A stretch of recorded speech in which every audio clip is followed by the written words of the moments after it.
Si cette 9e étape était la plus difficile du Tour 2016, ce n'est pas seulement en raison du parcours dantesque. L'ultime ascension du jour dans des conditions apocalyptiques restera comme l'un des moments les plus marquants de cette grande boucle. Le visage battu par la grêle, Chris Froome a tenté de semer ses poursuivants au général au cours des 3 derniers kilomètres. Finalement, Quintana, Porte, Yates et Martin ont pu s'accrocher, pas Romain Bardet. Après son numéro d'équilibriste en descente samedi, Froome a cette fois su éviter l'aquaplaning pour conserver son avance avant de s'attaquer aux Alpes dès jeudi.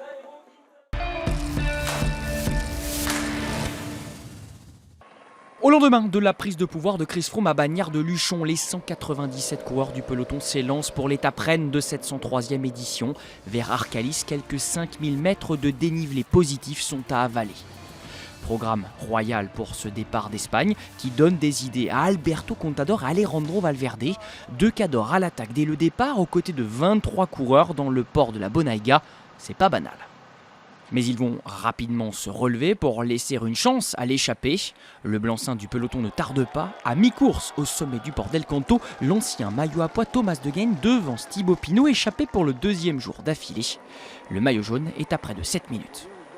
À l'arrière, c'est Alberto Contador qui déchante. Blessé en première semaine, fiévreux au départ le matin, le double vainqueur de l'épreuve quitte le Tour à la maison. Les fuyards ont franchi la frontière andorrane en même temps que le cap des 10 minutes d'avance sur le peloton. La victoire d'étape va se jouer dans l'échappée. Un succès qui s'annonce prestigieux puisqu'il sera attribué au sommet de la montée d'Arcalis, 10 km à plus de 7% de dénivellation moyenne. Une montée hors catégorie que le rouleur Tom Dumoulin choisit d'anticiper. Le Hollandais fausse compagnie à Pinot & Co, certainement inspiré par l'arrivée de la pluie. Dans des conditions devenues dantesques, le coureur Giant Alpecin réussit le tour de force de résister au retour du meilleur grimpeur Rafał Majka et de Rui Costa qui avait fait l'écrémage dans le groupe de poursuivants. Il s'offre ainsi ses premiers lauriers dans le Tour. Chez les cadors, ce fut entre la grande lessive et le pétard mouillé. Froome a tenté, Quintana, Yates et Porte ont suivi. Aru a plafonné. Ainsi soit la hiérarchie de cette première semaine.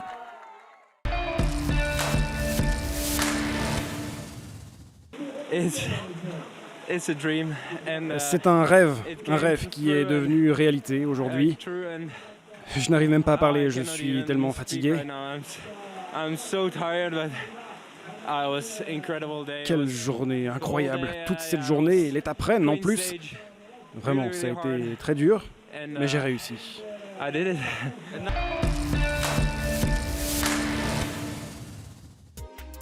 Déjà vainqueur d'étape sur la Vuelta et le Giro, Tom Dumoulin complète son grand chelem des grands tours. Après avoir craqué à mi-pente, Thibaut Pinot finit 6e et se console avec le maillot à pois. Le podium du général est anglophone avec Dan Martin qui prend la 3e place à Joaquín Rodríguez. Premier français, Romain Bardet est 6e.